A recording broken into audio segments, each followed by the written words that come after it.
damaged the TV. We can see the explosion and the track should go to the top, to the bottom. There's missing a capacitor too to the soldered point, the middle where the explosion were.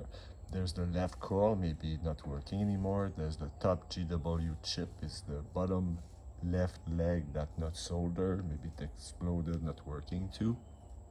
The TV is connected.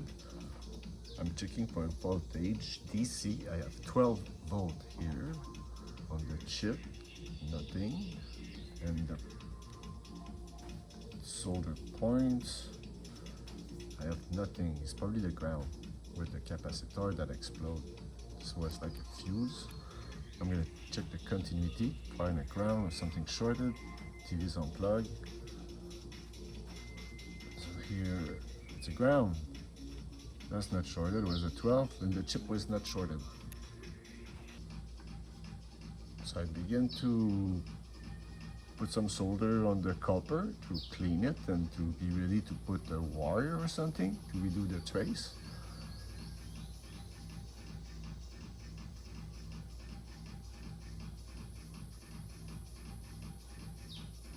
But at some point, the solder kind of stick together, so my line was already done. I didn't have to put a wire.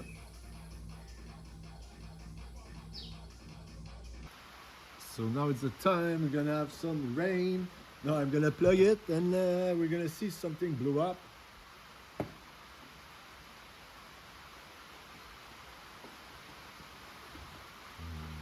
Nothing blew up, but I have a red LED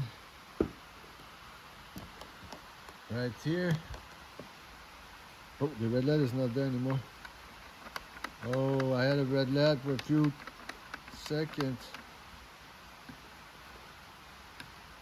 Nothing with the power. Oh, I had the red LED for a few seconds. Damn. Okay. Nothing smell, nothing burn. Rain. So I'm gonna plug it. We're gonna check the red LED.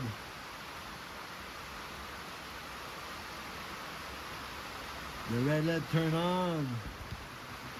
Oh, I have a backlight. The TV's on.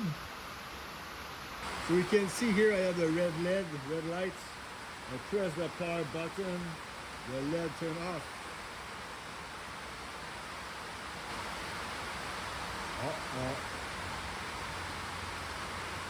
I have a TV working here.